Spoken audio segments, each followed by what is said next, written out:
और दूसरी तरफ आप तमाम बहनें हड़ताल तोड़ने के लिए परेशान हैं। इसीलिए आज तक सरकार ने आप लोगों की मांग को पूरा नहीं किया है और न करने वाली है। भविष्य में अब कभी कुछ होने वाला नहीं है।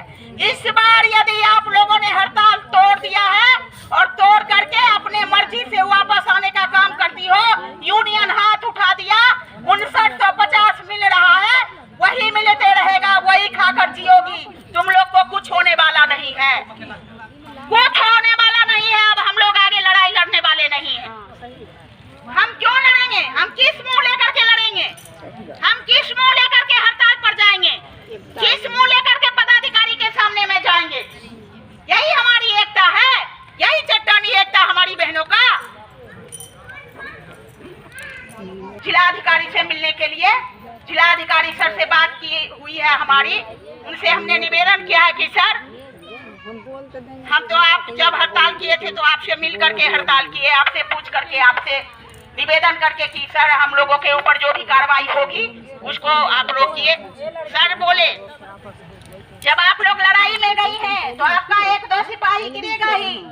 लड़ाई के मैदान में सिपाही गिरता है, घायल होता है, उसको उठाता है, लोग इलाज कराता है, फिर खड़ा होता है, फिर लड़ता है। लड़खड़ाने से काम चलने वाला नहीं है। बिल्कुल सही।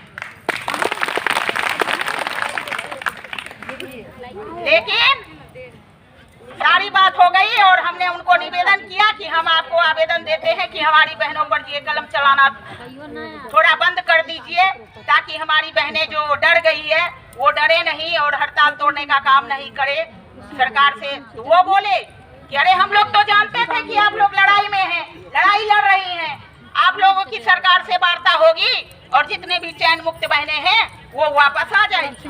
लेकिन आपकी बहनें तो जो जिनका चैन मुक्त हो रहा है वो सब पड़ी हुई है, दूसरी बहनें हड़ताल तोड़ के भाग रही है। इसमें हम क्या कर सकते हैं? और डीपीओ मैडम का कहना हुआ, खबरदार बहनों, आप लोगों ने डीपीओ अपने अपने प्रखंड में सीडीपीओ को कहने का, जो बहनें चमचे करती है, जो चमचागिरी बहनें करती है वो चमचागिरी नहीं चलेगा और करते रहेगी। जिस दिन पता चल जाएगा कि ये बहनें चमचागिरी करती है पदाधिकारी के बीच में जाकर के, वो बहनें बहुत बुरी तरह फंसेगी। हम ये जानते हैं, हमारी जो प्रखंड की लीडर बैठी हुए हैं वो अपने आत्मा पे हाथ रख करके पूछे कि इस बार की लड़ाई में हमको कितना कितना पैसा देने का काम किया, या प्रखंड में कितना लूट ली है, प्रखंड में कितना लूटने का काम किया है। वो रिपोर्टिंग हुआ है डीपीओ मैडम के पास जाकर के। आपकी सेविका बहन बोलने का काम की है सीडीपीओ को कि आप अध्यक्ष, प्रखंड की अध्यक्ष और सचिव को चैन मुक्त कर दीजिए, क्योंकि उसके पास बहुत सारा पैसा है। वो सारी बहनों से पैसा वसूल करके रखे हुई है। और जो हम तमाम बहनें हैं, हम लोगों को वापस छोड़िए, हम लोगों के ऊपर कार्रवाई नहीं कीजिए। इस तरह की बात डीपीओ मैडम के बीच में जाकर के बोलने का काम किया गया। आपकी सीडीपीओ ने बोलने का काम किया है और आपकी सेविका ने बोलने का काम किया है। बोलिए बीच में कोई, सभी आदमी अमल कीजिए बात पर। अरे चुप रहो ना, सब सुनो खाली। और हमारी बहनें, और ठीक है, हमारे पदाधिकारी का काम है हमारे यूनियन का शिकायत करना, क्योंकि वो तो हमारे यूनियन का शिकायत करेंगे ही ना, क्योंकि हमारे यूनियन से उनको क्षति पहुंचती। आज हमारी डीपीओ मैडम हो, सीडीपीओ मैडम हो या एलएस हो, वो बहुत हमारे यूनिटी से परेशान है, इसलिए उन्होंने यूनियन का दोष दिया और हमारी बहनों ने भी यूनियन का दोष देने का काम कर रही है कि हमारी यूनियन के जो शीर्ष के नेता हैं वो कमजोर हैं, वो काम नहीं कर रहे हैं। तो क्या काम नहीं कर रहे हैं वो? उनका क्या काम है? उनका काम है अनिश्चितकालीन हड़ताल पे आपको लाना था। उनका काम था कि आपके पटना को, धरती को लाल कर देना था।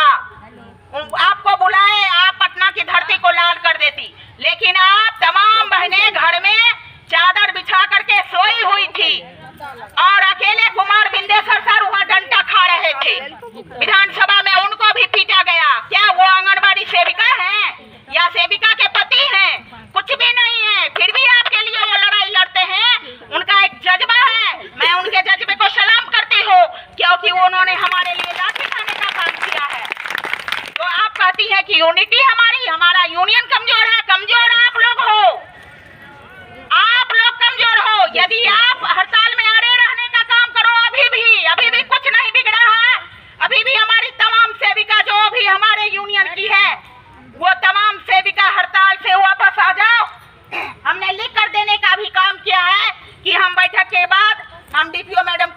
देने का काम किया कि हम बैठक के बाद सोचेंगे और हड़ताल से वापस आएंगे।